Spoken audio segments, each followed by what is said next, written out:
Team kita, geng kita, this is Liga kita. Support ke mana-mana, this is Liga kita. Sorak bola, ikut suka demi Liga kita. Berita terkini.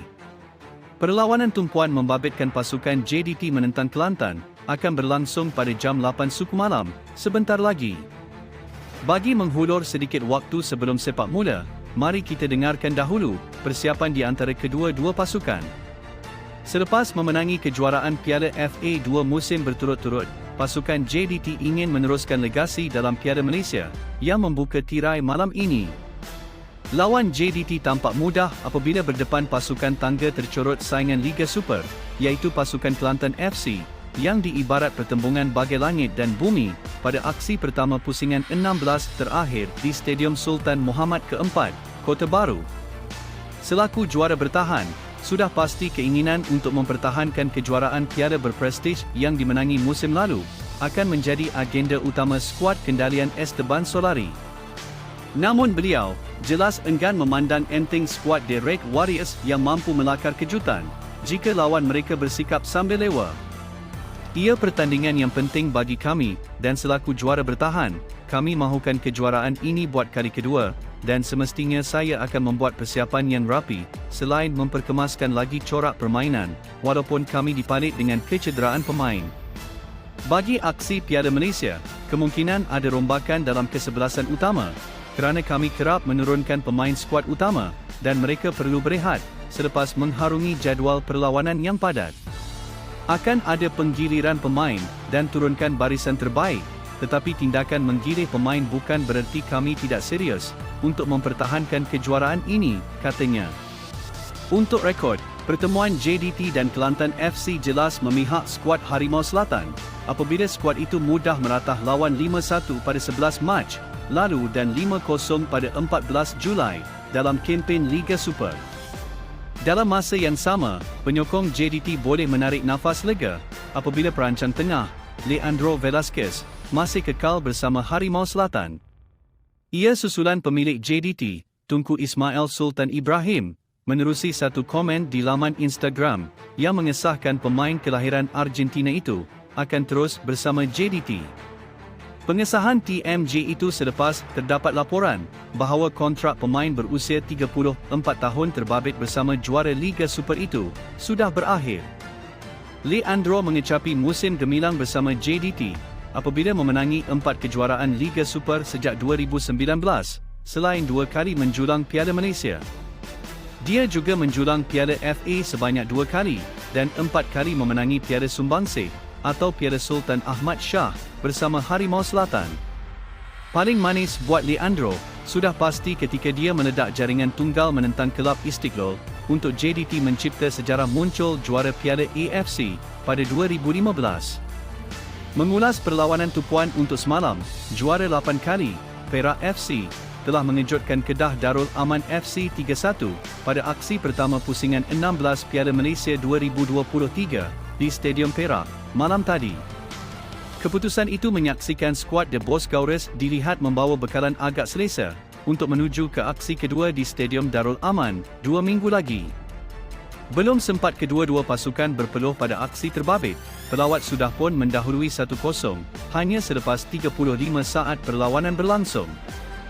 Bola daripada sepakan sudut ditanduk masuk Manuel Ord untuk gol pembukaan Kedah yang terus memberi tekanan kepada Perak FC sejak awal permainan.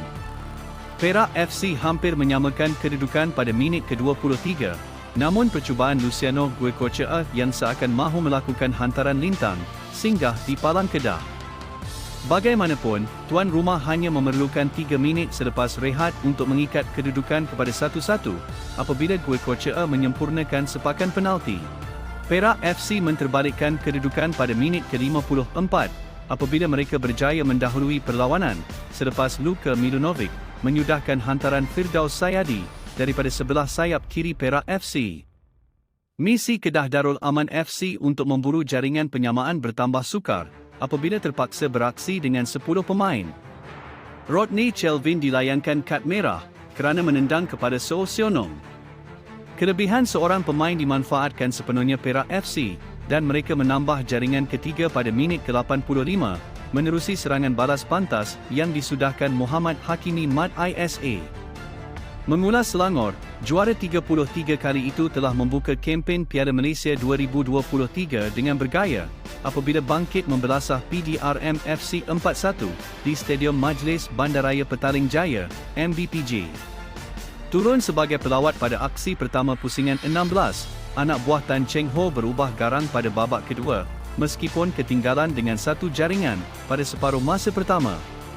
Skuad PDRM FC berjaya mengimbangi perlawanan, meskipun penguasaan bola lebih banyak dimiliki oleh Selangor, yang berjaya melancarkan beberapa gerakan bagi mendapatkan jaringan pembukaan. Gerakan Selangor FC banyak dijana menerusi bahagian sayap, namun berjaya disekat. Selain hantaran lintang yang cuba dilakukan, tidak dapat menemui pemain mereka dengan baik. Pertahanan PDRM FC berjaya mengeluarkan percubaan pelawat pada minit ke-17 yang nyaris menghasilkan jaringan pembukaan sebelum Ramdan Abdul Hamid menangkap kemas rembatan Brandon Gunn seminit berselang. Bagaimanapun, Selangor FC terkejut pada minit ke-25 apabila penyerang PDRM FC, Hadi Faair Abdul Razak, menyambut percubaan Bruno Suzuki yang terkena tiang selepas gerakan penyerang import itu dihalang Sam Somerville. Bersambung babak kedua, usaha keras Selangor yang terus mengasak membuahkan hasil selepas Iron Del Valle menyudahkan hantaran lintang Brandon Gunn pada minit ke-56. 2 minit selepas Ramdan cemerlang menepis percubaan Nur Al-Rawabdeh pada minit ke-61, Del Valle sekali lagi meledak jaringan kedua buat Selangor, menerusi jaringan akrobatik untuk kedudukan 2-1. PDRM FC bertambah derita apabila Selangor mengganas dengan jaringan ketiga pada minit ke-72, sumbangan Harith Haikal Adam Efkar, disusuli jaringan keempat oleh Yohandri Orozco di hujung permainan. Dan yang terakhir, Kuala Lumpur City FC membuka tirai kempen Piala Malaysia dengan kemenangan bergaya, selepas membenam Penang FC 4-0 pada perlawanan pertama pusingan 16 di Stadium Bandaraya di sini, malam tadi. Juara Piala Malaysia 2021 itu memberi amaran seawal minit kedua, apabila tonggak utamanya, Paulo Josu, merembat bola muntah Khatul Anwar, namun tersasar ke sebelah kanan gawang. Tidak menunggu lama, penyerang berbisa KL City, Ticek Kipri membuka tirai jaringan selepas menyudahkan lorongan menarik Sebastian Avanzini pada minit keempat. Kipri terus mengganas apabila tandukannya berjaya mencetak jaringan kedua kem pelawat hasil hantaran-hantaran pemain tengah, Zafri Yahya, pada minit ke-26. Sebelum itu, penyerang dari Ivory Coast berkenaan nyaris mencatat hat-trick pada minit ke-14, namun jaringan tersebut telah dibatalkan pengadil, Muhammad Zamzaidi Katimin, kerana offside. 6 minit berselang, giliran Zafri pula meletakkan pelawat dalam keadaan selesa, apabila meledak jaringan ketiga. Skuad warga kota menambah derita Penang FC apabila pemain gantian, Romel Morales, yang baru dimasukkan kurang 5 minit, telah menjaringkan jaringan keempat pada minit ke-84. Kedua-dua pasukan akan kembali membuat perhitungan pada aksi timbal balik di Stadium Kuala Lumpur pada 18 Ogos ini. Mengulas JDT, sudah pasti mereka akan turun dengan misi memborot semua trofi yang ditawarkan dalam Liga Malaysia. JDT bersemangat untuk membenam Kelantan FC apabila memulakan kempen mempertahankan Piala Malaysia malam ini. Masih segar dengan kejayaan menjuarai Piala FA bulan lalu, anak-anak buah Esteban Solari turun di Stadium Sultan Muhammad keempat dengan satu misi. Hanya memenangi perlawanan dan memastikan misi memborot 4 gelaran kekal di landasan. Biarpun JDT dan Kelantan FC ibarat langit dengan bumi, satu mengungguli Liga Super, dan satu lagi di kedudukan tercorot Liga, namun Solari tetap menurunkan kesebelasan terbaik, bagi memastikan mereka meraih jaringan besar, di tempat lawan. Kita akan berentap pada pertandingan yang menawarkan peluang menambah koleksi piala, dalam kabinet JDT. Ini sasaran baharu pasukan, selepas memenangi Piala FA. Kami akan menurunkan kesebelasan yang mantap berdepan Kelantan, dan kita tidak akan pandang rendah kemampuan mereka, kata Solari. JDT merupakan juara bertahan Piala Malaysia setelah menewaskan Selangor FC 2-1 pada final di Bukit Jalil musim lalu. Dalam pada itu, Solari sedia membuat penggiliran pemain apabila berdepan Kelantan FC, memandangkan berdepan jadual padat tidak lama lagi. Katanya, Semua pemain bersedia diturunkan dan bertekad untuk memberikan aksi terbaik seperti yang dituntut pasukan. Beberapa pemain kita seperti Forestieri dan Diogo masih cedera dan kita tidak mahu terburu-buru untuk menurunkan mereka. Lagipun, kita ada ramai pemain yang berkualiti. Jadi, akan ada penggiliran pemain kerana rata-rata pemain dilihat berada pada tahap terbaik dan bersedia bila-bila masa untuk diturunkan, katanya. 3 venue termasuk di Kota Baru, Kuala Lumpur dan Paroi bakal diramal akan berlaku pesta jaringan membabitkan perlawanan pusingan pertama Piala Malaysia malam ini. Ia berdasarkan reputasi selaku pasukan elit dipegang Johor Darul Takzim JDT, Terengganu FC dan Sri Pahang FC berbanding lawan mereka yang berstatus pasukan kerdil. JDT akan bertandang ke Stadium Sultan Muhammad K. Muad di Kota Baru untuk berdepan pasukan yang bergelut di tangga tercorot Liga Super, Kelantan dan hanya meraih 1 kemenangan sahaja musim ini. Sebelum ini, Harimau Selatan pernah merekodkan kemenangan besar 5-0 ke atas The Red Warriors dalam aksi Liga Super di gelanggang itu dan tidak mustahil perkara sama boleh berulang. Anak buah Esteban Solari bagaimanapun perlu lebih berwaspada. Susulan pasukan Kelantan mungkin akan menurunkan beberapa tonggak import baharu yang dibawa masuk skuad itu. Ada yang mengatakan bahawa dalam bola sepak tidak mustahil untuk pasukan kerdil boleh mengejutkan abang besar, namun melihat kepada rekod cemerlang JDT ketika ini, amat sukar sebenarnya kejutan boleh dilakukan Kelantan walaupun beraksi di gelanggang sendiri.